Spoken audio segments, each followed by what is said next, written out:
안녕하세요. 돈을 복사하는 남자 돈복남입니다. 이놈의 코인 가는 듯 하더니 또 지지부진한 모습을 보여주고 있습니다. 과연 지금의 상황이 무슨 상황인지, 그리고 어떤 것을 주의 깊게 봐야 하는지 브리핑 하나하나 드릴 테니까요. 집중하세요. 지금 투자 시장에는 두 가지 이슈가 계속해서 큰 영향을 주고 있습니다. 러시아와 우크라이나 긴장 상황이 어떻게 전개될지, 그리고 연준이 조만간 금리를 얼마나 빨리 올리게 될지, 이것에 대해 투자자들이 긴장하고 있는 상황입니다. 그렇기 때문에 상황의 전개에 따라 향후 일주일간 투자 시장은 높은 변동성을 보일 가능성이 높습니다. 지난 목요일에 발표된 인플레이션 수치가 월스트리트의 예상에 벗어남에 따라 시장은 요동쳤고요. 채권 수익률은 급등했습니다. 미국 백악관이 올림픽 기간 동안 러시아가 우크라이나를 침공할 수 있다고 경고한 후 시장은 또 다른 타격을 입었습니다. 미국과 영국은 자국민이 가능한 빨리 우크라이나를 떠날 것을 촉구했습니다. 베녹번 글로벌 포렉스의 수석 시장 전략가인 마크 챈들러는 달러와 유가가 치솟는 상황에서 주가는 폭락하고 있다며 이번 주에도 긴장은 지속될 거라고 전망을 공개했습니다. 블리클리 어드바이저리 그룹의 최고 투자 책임자인 피터 부크바는 연준이 모든 이들을 긴장시키고 있다고 말하며 지난 3주간 실적 발표로 인해 잠시 한숨을 돌리긴 했지만 이제 어닝 시즌이 끝나가고 있기에 다시 거시경제가 중요해졌음을 강조했습니다. 부크바는 러시아의 긴장이 중앙은행의 전망을 복잡하게 만들고 있으며 침략이 일어난다면 이미 심각한 글로벌 인플레이션 상황을 가중시킬 것이라고 말했습니다. 러시아의 침략은 기본적으로 유가, 식량 가격, 밀, 비료 및 기타 모든 것들의 가격을 부풀림으로써 연준의 인플레이션 대응 능력을 훨씬 더 어렵게 만들 수 있는 상황입니다. 1월 소비자 물가지수 발표 이후로 연준이 3월 금리를 0.5% 인상할 것이라는 예측에 점점 더 힘이 실리고 있는 상황인데요. 이런 가운데 골드만삭스는 올해 최대 7차례의 금리 인상이 가능하다는 전망을 내놓고 있습니다. 제임스 블러드 세인트루이스 연준 총재가 7월까지 기준금리를 1%까지 끌어올릴 것을 촉구한 것도 이슈가 되고 있습니다. 크레디트 스위스의 패트릭 팔프리 선임 주식 전략가는 한동안 비둘기적인 포지션을 취했던 연준이 보다 매파적인 정책을 취함에 따라 시장의 변동성이 높아졌으며 금리 인상에 대한 일관성 있는 흐름이 자리 잡기 전까지 변동성은 계속 높아질 수 있다고 말하고 있습니다. 과연 앞으로의 시장 흐름은 어떻게 되는 것일까요? 여러분, 1월 25일, 26일 이틀간 진행된 연준의 FOMC 회의 기억나시나요? 모든 FOMC 회의에 대한 정기 회의록은 정책 결정일로부터 3주 후에 공개가 되는데요. 1월 말에 진행된 FOMC 회의에 대한 회의록이 미국 시간으로 이번 수요일에 발표되고 한국 시간으로는 목요일 새벽 4시에 발표됩니다. 이번 발표에서 연준이 어떤 내용을 어떤 어조로 발표하냐에 따라 시장에 악영향이 갈 수밖에 없기에 투자자들은 주의를 기울일 필요가 있습니다. 특히 연준이 인플레이션 전망, 금리 인상 계획, 대차 대조표에 대해 어떤 이야기를 하는지가 매우 중요합니다.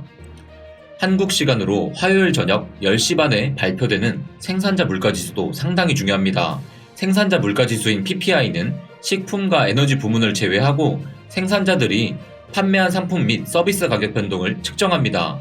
생산자가 상품과 서비스에 더 많은 비용을 지출할수록 소비자에게 더 많은 비용을 전가할 가능성이 높기 때문에 PPI는 소비자 인플레이션의 선행지표로 간주됩니다. 그렇기에 이번에 발표되는 PPI는 최근 발표된 CPI에 이어 물가와 관련해서 투자 시장을 흔들 수 있는 이슈가 될 것입니다.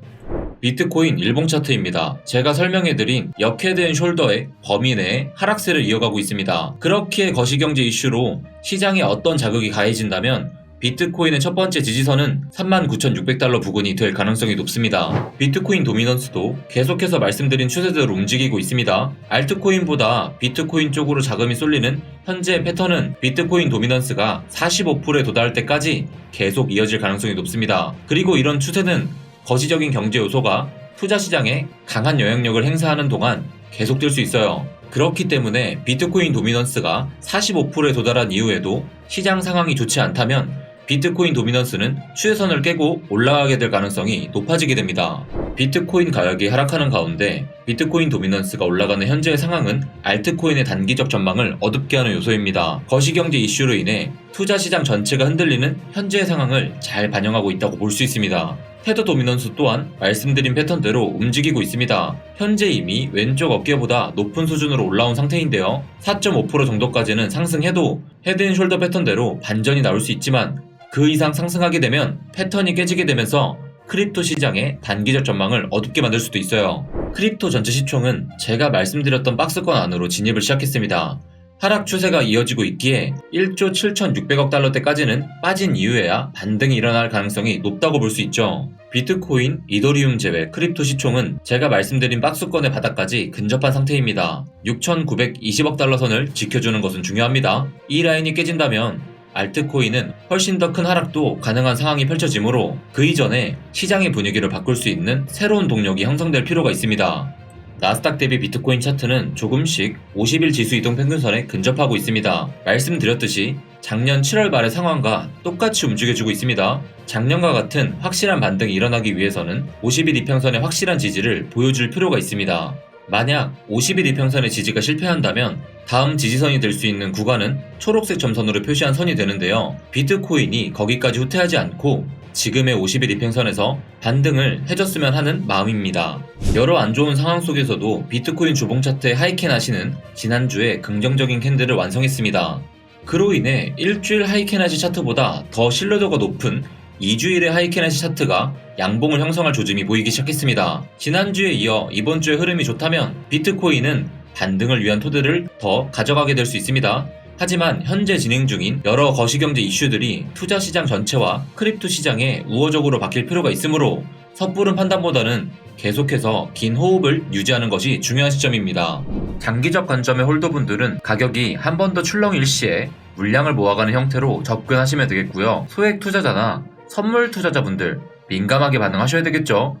저번에 제가 소비자 물가 지수가 예상치보다 높게 나오면 큰 하락을 동반할 수 있다고 했는데요. 그날 비트코인이 엄청 빠졌습니다. 이번에 생산자 물가 지수 또한 중요하니까요.